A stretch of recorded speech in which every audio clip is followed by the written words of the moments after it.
ಗುರುಜಿ, ಈಗ ಪಂಚಾಂಗ ಶ್ರವಣ ಮಾಡೋದು ಖಂಡಿತಮ್ಮ. ಭಗವತಿ ಶ್ರೀ ರಾಜರಾಜೇಶ್ವರಿ ನಮಃ.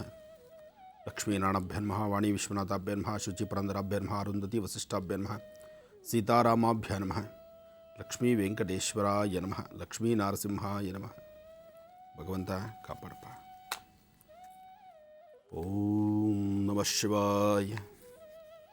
ಓಂ ನಮೋ ನಾರಾಯಣಾಯ. ಭಗವತಿ ಶ್ರೀರಾಜರಾಜೇಶ್ವರಿ. ಶ್ರೀ ಹೇ ವಿಳಂಬಿ ನಾಮ ಸಂವತ್ಸರೆ ಉತ್ತರಾಯಣೆ ವಸಂತ ಋತು ಚೈತ್ರ ಮಾಸ ಕೃಷ್ಣ ಪಕ್ಷ 12/4/2017 ಬುಧವಾರ ಪ್ರತಿಪತ್ ಸ್ವಾತಿ ನಕ್ಷತ್ರ. ಸ್ವಾತಿ ನಕ್ಷತ್ರ ಇವತ್ತು ಬುಧವಾರ. ಸ್ವಾತಿ ನಕ್ಷತ್ರ ಮಹಾವಿಷ್ಣುವಿನ ವಾರ. ಅಂದರೆ ಬುಧವಾರ ಅಂದಾಗ ಮಹಾವಿಷ್ಣುವಿನ ವಾರ ಅದೆಲ್ಲರಿಗೂ ತಿಳಿದಿರುವಂಥ ವಿಚಾರ.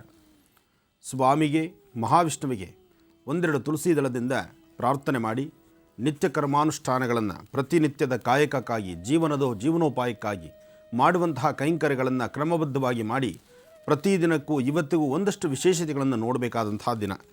ಕಾರಣ ಇವತ್ತಿನ ನಕ್ಷತ್ರ ಫಲ ಆಗಿದೆ, ಇವತ್ತಿನ ದಿನಚರಿ ಆಗಿದೆ, ಜೊತೆಗೆ ವಿಶೇಷವಾಗಿರತಕ್ಕಂತಹ ದಿನ. ನಮ್ಮ ಹಿಂದೂ ಸನಾತನ ಧರ್ಮದಲ್ಲಿ, ಅದರಲ್ಲೂ ನಮ್ಮ ಭಾರತ ದೇಶದಲ್ಲಿ ಒಂದೊಂದು ದಿನವೂ ಸಹಿತ ಬಹಳ ಅರ್ಥಪೂರ್ಣವಾಗಿರ್ತಕ್ಕಂಥ ದಿನ. ಪ್ರತಿದಿನ, ಪ್ರತಿ ಕಾಲ, ಪ್ರತಿ ಮುಹೂರ್ತ, ಪ್ರತಿ ಗಳಿಗೆ ವಿಗಳಿಗೆ ಸಹಿತ ಅದು ಶುಭವೇ. ಆದರೆ ಆ ಶುಭವನ್ನು ಶುಭವಾಗಿ ನಾವು ಮಾಡಿಕೊಳ್ಬೇಕಾದ್ರೆ ನಮ್ಮ ಮನಸ್ಸಿನ ಸ್ಥಿತಿನ ಕ್ರಮಬದ್ಧವಾಗಿ ಇಟ್ಕೊಳ್ಬೇಕು.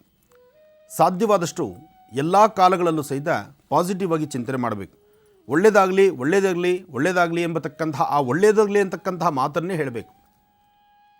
ಯಾವುದೇ ಕಾರಣಕ್ಕೂ ಮರೆತು ಸಹಿತ ಅಥವಾ ಮದಾಂಧರಾಗಿ ಅಥವಾ ನಾವು ಇನ್ನೊಬ್ಬರ ಮನಸ್ಸು ನೋಯಿಸೋಕ್ಕಾಗಿ, ಇನ್ನೊಬ್ಬರ ಮನಸ್ಸಿಗಾಗಲಿ, ಇನ್ನೊಬ್ಬರಿಗೆ ಒಳ್ಳೆಯದಾಗಲಿ ಅಂತ ಹರಸಬೇಕೇ ವಿನಃ ಇನ್ನೊಬ್ಬರಿಗೆ ನೋವಾಗಲಿ, ಇನ್ನೊಬ್ಬರು ತೊಂದರೆ ಆಗಲಿ, ಮತ್ತೊಬ್ಬರು ಹಾಳಾಗಲಿ ಅನ್ನೋ ಮಾತನ್ನು ನಾವು ಹೇಳಬಾರ್ದು. ನಾವು ಬದುಕೋದಕ್ಕೆ ಭಗವಂತ ನಮಗೆ ಹೇಗೆ ನಡಿ ಮಾಡಿಕೊಟ್ಟಿದ್ದಾನೋ ಹಾಗೆ ಅವ್ರನ್ನೂ ಬದುಕಲಿಕ್ಕೆ ದಾರಿ ಮಾಡಿಕೊಟ್ಟಿದ್ದಾನೆ. ಹಾಗೆ ಇನ್ನೊಬ್ಬ ವ್ಯಕ್ತಿ ಬದುಕೋಕ್ಕೆ ದಾರಿ ಮಾಡಿಕೊಟ್ಟಾಗ ಇನ್ನೊಬ್ಬ ಹಾಳಾಗಲಿ ಅಂತ ಹೇಳೋಕ್ಕೆ ಅಧಿಕಾರ ನಮಗಿಲ್ಲ. ನಾವು ಈ ಮಾತು ಹೇಳಿದ್ದೇ ಆದರೆ ನಮಗೂ ಎದುರುಗಡೆ ಹೇಳೋದಕ್ಕೆ ಇನ್ನೂ 4 ಜನ ಹುಟ್ಕೊಂಡಿರ್ತಾರೆ. ಅದರಿಂದ ಒಳ್ಳೆಯದಾಗಲಿ ಅನ್ನೋ ಮಾತನ್ನು ಹೇಳೋಣ. ಮೇಲಿರ್ತಕ್ಕಂಥ ಅಶ್ವಿನಿ ದೇವತೆಗಳು ಸದಾಕಾಲ ಅಸ್ತು ಅಂತಿರ್ತಾರೆ. ನಾವು ಆಡುವ ಮಾತಿಗೂ ಮೇಲಿರ್ತಕ್ಕಂಥ ಅಶ್ವಿನಿ ದೇವತೆಗಳು ಆಡುವ ಮಾತಿಗೂ ಒಂದೇ ಸರಿಸಮಾನವಾದಂಥ ಆ ಮುಹೂರ್ತ ಗಳಿಗೆ ಒಂದಾಯಿತು ಅಂದರೆ ಆಡುವ ಮಾತು ಸತ್ಯವಾಗಿಬಿಡುತ್ತೆ. ಆಡುವ ಮಾತು ಸತ್ಯ ಆಯಿತು ಅಂದರೆ ಅದು ಮುಂದೆ ಅದರಿಂದ ಆಗುವಂತಹ ಲಾಭ ನಷ್ಟಗಳು, ಸಮಸ್ಯೆಗಳು, ಬಂದೊದಗುವಂತಹ ಅನಾಹುತಗಳು ಸಾಕಷ್ಟು ಎದುರಾಗುತ್ತೆ. ಅದರಿಂದ ಎಲ್ಲರೂ ಎಲ್ಲ ಕಾಲಕ್ಕೂ ಎಲ್ಲ ಸಮಯದಲ್ಲೂ ಒಳ್ಳೆಯದನ್ನೇ ಬಯಸೋಣ, ಒಳ್ಳೆಯದ್ರ ಬಗ್ಗೆ ಚಿಂತನೆ ಮಾಡೋಣ, ಒಳ್ಳೆಯದಾಗಲಿ ಅಂತ ಹರಿಸೋಣ. ಅಂಬಾ ಮಹಾಲಕ್ಷ್ಮೀ ಚ ವಿದ್ಮಹೇ ವಿಷ್ಣುಪತ್ನಿ ಚ ಧೀಮಹಿ ತನ್ನೋ ಲಕ್ಷ್ಮೀ ಪ್ರಚೋದಯಾತ್. ಯಾ ದೇವಿ ಸರ್ವಭೂತೇಷು ಮಾತೃರೂಪೇಣ ಸಂಸ್ಥಿತಾ. ನಮಸ್ತಸ್ಸೈ ನಮೋ ನಮಃ. ಕಾತ್ಯಾಯನಾಯ ವಿದ್ಮಹೇ ಕನ್ಯಾಕುಮಾರಿ ಧೀಮಹಿ ತನ್ನೋ ದುರ್ಗೆ ಪ್ರಚೋದಯಾತ್. ಯಾ ದೇವಿ ಸರ್ವಭೂತೇಷು ಮಾತೃರೂಪೇಣ ಸಂಸ್ಥಿತಾ. ನಮಸ್ತಸ್ಸೈ ನಮೋ ನಮಃ. ಭಗವತಿ ಶ್ರೀರಾಜರಾಜೇಶ್ವರಿ ಅಂಬಾ ಮಹಾಲಕ್ಷ್ಮಿ. ನಮಃ ಸೂರ್ಯಾಯ ಚಂದ್ರಾಯ ಮಂಗಳಾಯ ಬುಧಾಯ ಚ ಗುರುಶುಕ್ರಶರಭ್ಯಶ್ಚಾರಾಹವೇ ಕೇತವೇ ನಮಃ.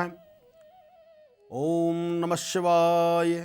ರಾಶಿಗಳಲ್ಲಿ ಮೊದಲನೇ ರಾಶಿ ಮೇಷರಾಶಿ. ಮೇಷರಾಶಿಯಲ್ಲಿರ್ತಕ್ಕಂಥವರು ಬುಧವಾರದ ಈ ಶುಭ ದಿನ, ಇವತ್ತಿನ ದಿನ ಸ್ವಲ್ಪ ಮಟ್ಟಿಗೆ ಎಚ್ಚರಿಕೆ ಬೇಕು. ಪ್ರಾರಂಭದಿಂದಲೇ ಮನಸ್ಸಲ್ಲಿ ದ್ವಂದ್ವ ಆಲೋಚನೆಗಳು. ಗ್ರೀನ್ ರೈಸ್ ಮಾಡುವ ವಿಧಾನ: ಮಿಕ್ಸಿ ಜಾರ್ಗೆ ಕೊತ್ತಂಬರಿ ಸೊಪ್ಪು, ಹಸಿ ಮೆಣಸಿನಕಾಯಿ, ಬೆಳ್ಳುಳ್ಳಿ, ಶುಂಠಿ, ಪಲಾವ್ ಎಲೆ, ಕಾಳುಮೆಣಸು, ಜೀರಿಗೆ, ಲವಂಗ, ಚಕ್ಕೆ, ಅನಾನಸು, ನೀರು ಹಾಕಿ ರುಬ್ಬಿಕೊಳ್ಳಿ. ಒಂದು ಪ್ಯಾನ್ಗೆ ಎಣ್ಣೆ ಹಾಕಿ ಅದು ಕಾದ ಮೇಲೆ ಜೀರಿಗೆ, ಈರುಳ್ಳಿ, ಕರಿಬೇವು ಹಾಕಿ ಹುರಿದು ರುಬ್ಬಿದ ಮಸಾಲ, ಉಪ್ಪು, ಅನ್ನ ಹಾಕಿ ಮಿಕ್ಸ್ ಮಾಡಿ. ಒಂದು ಚಿಕ್ಕ ಪ್ಯಾನ್ಗೆ ತುಪ್ಪ, ದ್ರಾಕ್ಷಿ, ಗೋಡಂಬಿ ಹಾಕಿ ಹುರಿದು ಕಲಸಿದರೆ ಗ್ರೀನ್ ರೈಸ್ ಸವಿಯಲು ಸಿದ್ಧ. ಅವಳು ಕೇಳೋ ಹಾಗಿದ್ದಿದ್ರೆ ಎಲ್ಲ ಯಾವತ್ತೋ ಸರಿ ಹೋಗ್ತಾ ಇತ್ತು.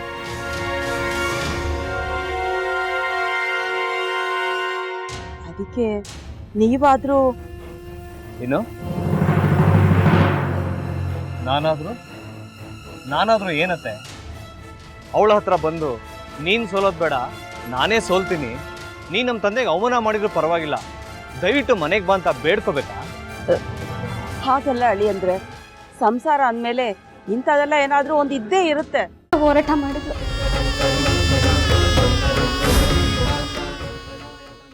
ಮಧು ಸೇವಂತಿ ಅಕ್ಕನ ನ್ಯಾಯ ಸಿಗುವವರೆಗೂ ನನ್ನ ಮದ್ವೆನೇ ಮಾಡ್ಕೊಳ್ಳಲ್ಲ ಅಂತ ಪಣ ತೊಟ್ಟು ಕೂತಿದ್ಲು. ನಿನ್ನ ಪ್ರಾಣನೇ ಇಟ್ಕೊಂಡಿದ್ಲು ಕಣ ಅಕ್ಕ.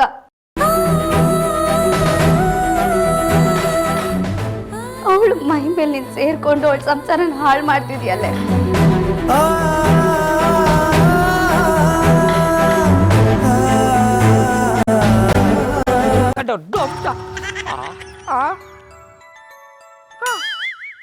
ಇದ್ಯಾವುದಪ್ಪ ಹೊಸ ನಂಬರಿಂದ ಫೋನ್ ಬರ್ತದೆ. ಆ ಫೋಟೋ ತಗೊಂಡವೇನಾದ್ರು ಬೇರೆ ನಂಬರಿಂದ ಮಾಡಿರ್ಬೋದಾ? ತೊಂದರೆ ಇಲ್ಲ, ಎತ್ತು ಬಿಡು. ಹಲೋ, ಏಯ್ ಪಟ್ಟಾಪಟ್ಟಿ ಚಡ್ಡಿ ಬನಿಯನ್, ಏನೋ ಮಾಡ್ತಾ ಇದೀಯಾ? ಶಿವನೇ ಶಂಭುಲಿಂಗ, ನಿನ್ ಜೊತೆಗೆ ಮಾತಾಡ್ದವನೇಲಪ್ಪ. ಅಲ್ಲ ಶಿವ, ಯಾಕೆ ಹಿಂಗ್ ಫೋನ್ ಮಾಡಿ ನಂಗೆ ಜಂತುಳ ಬಿಡ್ತಾ ಇದೆ? ಏಯ್ ವಾಯ್ಸ್